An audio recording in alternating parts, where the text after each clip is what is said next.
Corona की नई variant ने एक बार फिर दस्तक दे दी है। इस वेरिएंट का नाम KP.2 है। इसका खतरा सिर्फ दुनिया में ही नहीं बल्कि भारत में लगातार बढ़ रहा है। एक रिपोर्ट देखिए।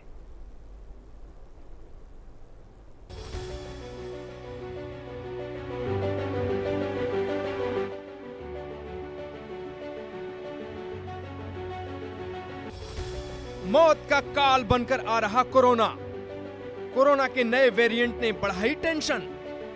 हो जाओ सावधान, कोरोना मचाएगा कोहराम।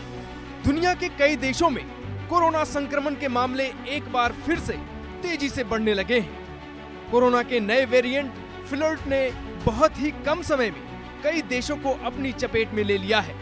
मीडिया रिपोर्ट्स के मुताबिक अमेरिका और सिंगापुर में संक्रमण के मामलों में तेजी से उछाल आया है। आलम यह है कि सिंगापुर स्वास्थ्य विभाग ने लोगों को एक बार फिर से सुरक्षात्मक तौर पर मास्क पहनने की अपील की है। बता दें कि एक सप्ताह के भीतर ही सिंगापुर में 25,000 से अधिक नए मामले रिपोर्ट किए गए हैं, जिसने स्वास्थ्य विशेषज्ञों की चिंता बढ़ा दी है। नया कोरोना वेरिएंट फ्लर्ट ओमिक्रॉन का ही सब वेरिएंट है। इसमें कुछ ऐसे म्यूटेशन देखे गए हैं जो इसे वैक्सीन से बनी प्रतिरक्षा प्रणाली को चकमा देने और इंसानों में तेजी से संक्रमण बढ़ाने के योग्य बनाते हैं। तेजी से फैल सकता है नया वेरिएंट।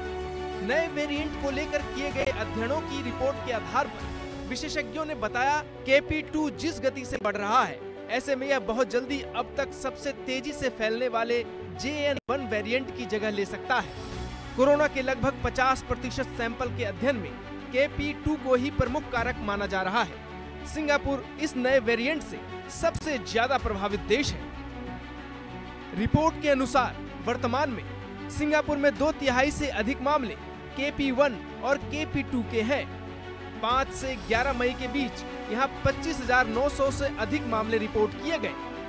पिछले सप्ताह 13,700 से अधिक संक्रमण दर्ज किए गए थे।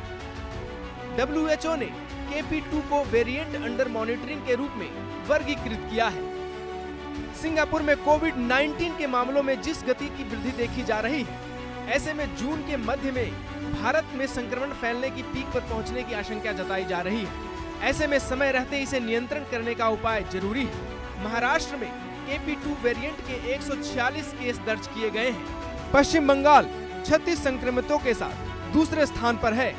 गुजरात में 23, राजस्थान में 21, ओडिशा में 17, उत्तराखंड में 16, गोवा में 12 KP.2 वेरिएंट के केस दर्ज किए गए हैं। मीडिया रिपोर्ट्स के मुताबिक देश में ज्यादातर संक्रमितों में हल्के स्तर के ही लक्षण देखे जा रहे हैं। नए वेरिएंट के कारण अस्पताल में भर्ती होने या गंभीर मामले फिलहाल नहीं है।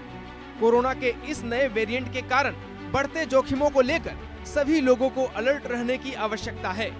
सुरक्षात्मक तौर पर मास्क लगाने और कोविड एप्रोप्रिएट बिहेवियर का पालन करते रहना जरूरी है। ये संक्रमण का शुरुआती दौर है। अभी से अगर सावधानी बरती नहीं गई तो मामले में उछाल आने से कोई नहीं रोक सकता। Bureau report, India news, Haryana.